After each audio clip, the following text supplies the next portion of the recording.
벌써 3년째를 맞이한 미얀마 민주화 운동, 군부의 강경한 진압과 우크라이나 전쟁 등 여러 국제 이슈에 밀려 사람들 관심이 많이 떨어진 듯한데요. 미얀마 군이 일본 군가를 쓰고 있다는 사실을 알고 있으셨나요? 미얀마 군이 쓰고 있는 군가는 미얀마피 깔과미, 즉 미얀마는 지켜질 것이다 입니다. 이 노래 일부를 먼저 들어보겠습니다.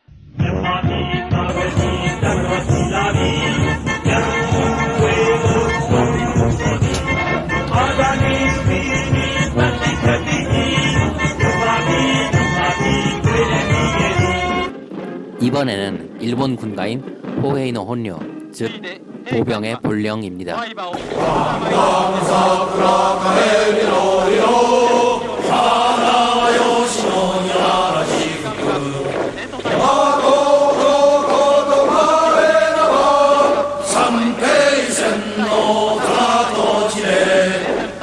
이 노래는 청일전쟁 이후에 만들어졌으며 일본 육군 보병을 상징하는 곡이자 오늘날 일본 육상자위대 보통과 즉 보병대에서 가사를 조금 바꾸어 그대로 쓰고 있는 곡입니다.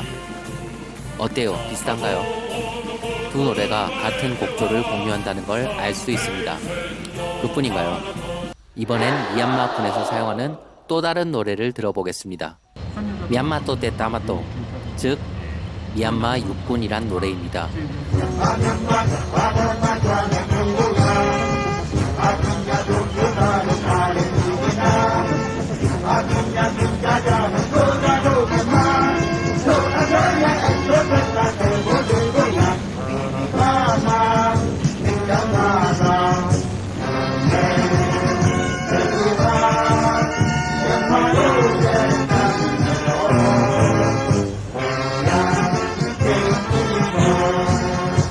이 노래의 원곡은 무엇일까요?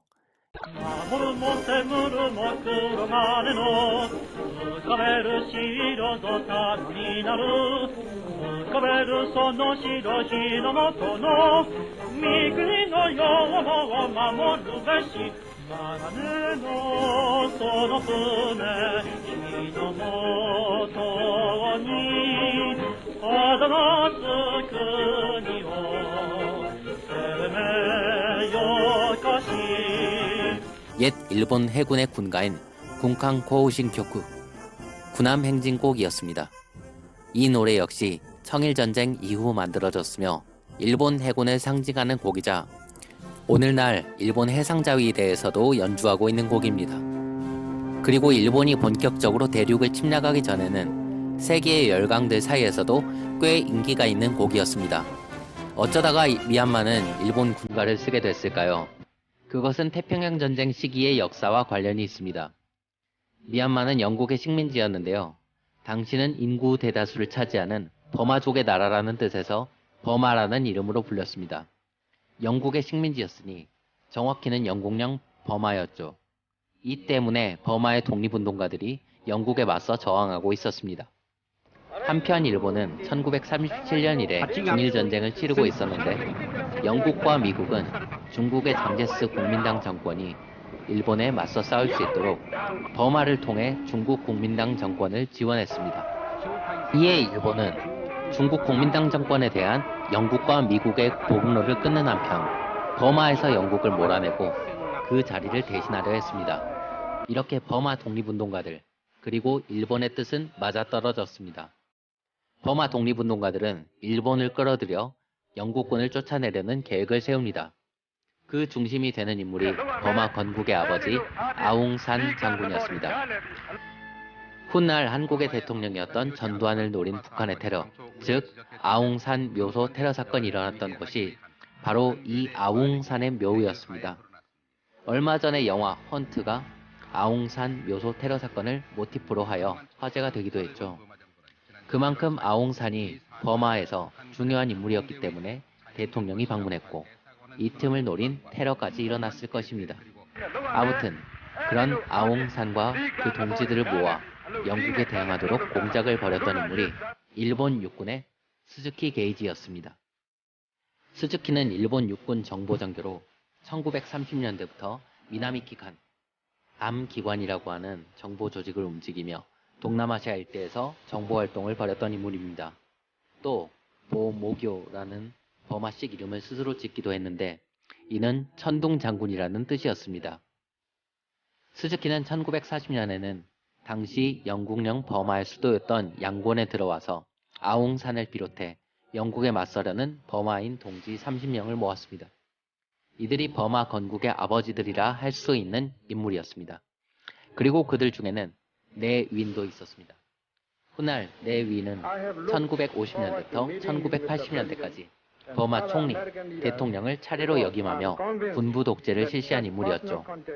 내 위는 대통령 시절에 스즈키가 죽은 뒤 그 부인에게 대신 미얀마 최고의 훈장을 수여하기도 했습니다. 아무튼 이 30명의 동지들을 중심으로 버마 독립군 BIA, 일본어로는 비루마国民군을 만들었습니다. 이때가 진주만 공격 이후인 1941년 12월 말이었습니다. 버마 독립군은 일본군과 협력해 영국군을 몰아내는 데 성공했습니다. 그걸 생각했을 때 한동안 미얀마인들은 일본에 좋은 감정을 가졌을 만도 합니다.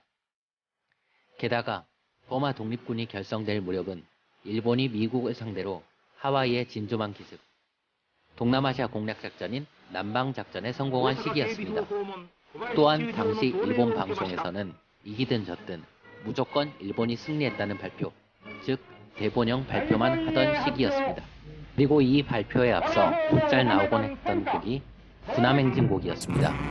아웅산과 그 동지들을 비롯한 버마 독립운동가들, 그리고 버마 독립군 또한 이 노래를 지겹도록 들었겠지요. 일본 우익들이 자주 하는 말, 즉 자기네들이 아시아를 서양의 지배에서 해방시켰다는 다소 황당한 주장을 하는 이유도 이와 같은 사실과 관련이 있습니다. 그러나 점령군이 영국군에서 일본군으로 바뀌었을 뿐 미얀마는 여전히 강대국의 지배를 받았습니다. 1942년 영국군을 몰아낸 일본군은 버마에서 군부 정치를 실시했고 다음 해인 1943년은 버마를 독립국인 버마국으로 독립시켰습니다. 그럼 일본은 정말로 버마를 독립시켰을까요? 이 사진은 1943년 11월 일본이 개최한 대동아 회의 때 찍은 것입니다. 여기에 서 있는 사람들은 대동아, 즉 일본 총리를 비롯한 당시 아시아 각국의 지도자들인데요. 가운데 인물이 A급 전범의 대표격으로 가장 악명 높은 도조 히데키, 그리고 제일 왼쪽 인물이 버마국 총리인 바 마우이입니다. 이 회의는 일본이 다른 아시아 국가들을 들러리로 세우고 스스로 아시아의 맹주가 되고자 했던 이른바 대동아공영권을 위한 일종의 정치 쇼이기도 했습니다. 그리고 일본군은 버마를 독립시킨 뒤에도 현지에서 무자비한 학정을 일삼았습니다. 게다가 일본군은 각지에서 영국과 미국 등 연합군에게 패배하고 있었고 1944년 인팔 전투에서 대패하여 버마를 유지하기가 점차 어려워졌습니다. 1945년 3월 일본 패망을 5개월 앞둔 시기에 아웅산은 이번엔 옛날의 적 영국군과 연합하여 일본군과 싸웠고 그해 5월 일본군은 버마에서 물러났습니다. 버마는 다시 영국의 식민지가 되었지만 아웅산 등의 외교 협상으로 1948년 독립하게 됐죠. 오늘날의 미얀마 정부는 이렇게 탄생하게 되었습니다. 그렇지만 미얀마에는 아직도 군국주의 일본의 그림자가 짙게 남아 있었습니다. 제국주의 세력인 영국을 몰아내기 위해 또 다른 제국주의 세력, 즉 군국주의 일본을 끌어들였던 미얀마. 독립을 되찾았지만 일본의 군국주의를 물려받아 주변 소수민족들을 탄압하고 민주화 운동을 억압하고 있습니다.